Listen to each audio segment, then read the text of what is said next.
won't believe it. It's not just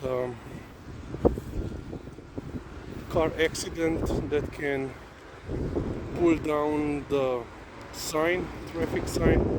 Also, while we were walking here, the sheer strength of the wind has managed to knock off.